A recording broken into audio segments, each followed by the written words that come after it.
If you were an enthusiast in the late 60s, you didn't have a lot of choices in what you could drive. On the one hand, there were sports cars, little two-seaters, many of them British, things like Triumph and MG, and there were the Italian Alfa Romeos, for example. On the other end, there were muscle cars, cars with big V8 engines that came out of Detroit. A lot of power, but very much straight-line performance.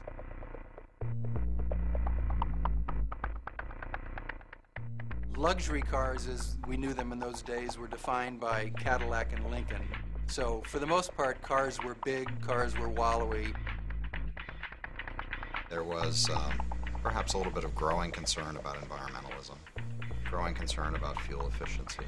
And also we had lots of interest left over from the 50s and the 40s even, with European cars and German cars eventually. So enthusiasts had their choices of, you know, either a small two-seater sports car or a big muscle car, but nothing kind of in the middle that combined a little bit more size and practicality with the sports car-like agility. And that's where BMW came in and filled that vacant spot.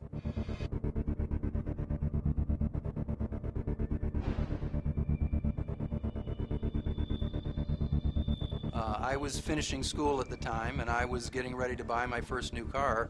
And only months from that, this David E. Davis article in Car and Driver in 1968 came out. Turn your hymnals to 2002. And he raved about this car.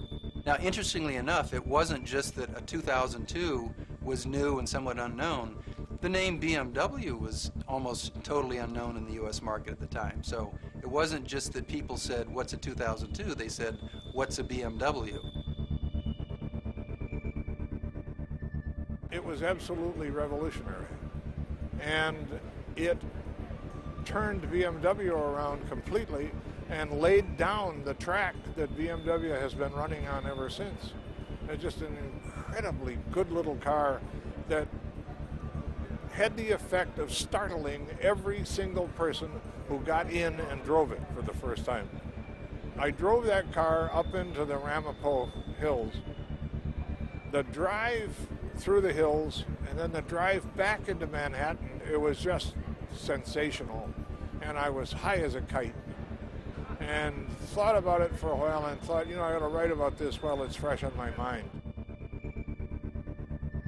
I think the 2002 came into that environment and really showed that a small car really could have even better performance, could be more agile, more nimble, and really kind of change people's perceptions about what a performance car is.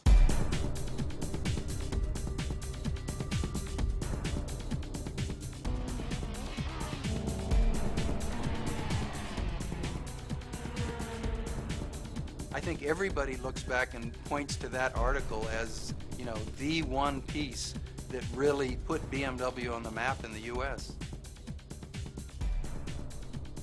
When BMW of North America started business in 1975, the 2002 accounted for about 90% of our sales.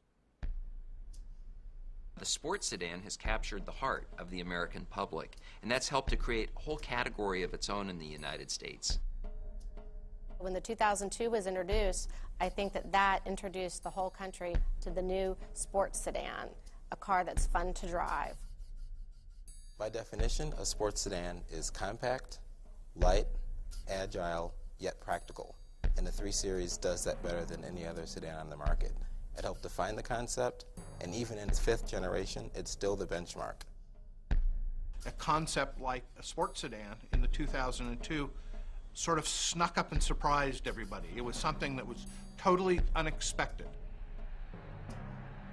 Well, it's an original. I mean, if you think about the 2002, which is the origins of the 3 Series, everybody who owned a 2002 or had anything to do with them loved the car. I mean, it was wonderful. It was the first really interesting sports car that a young couple could own.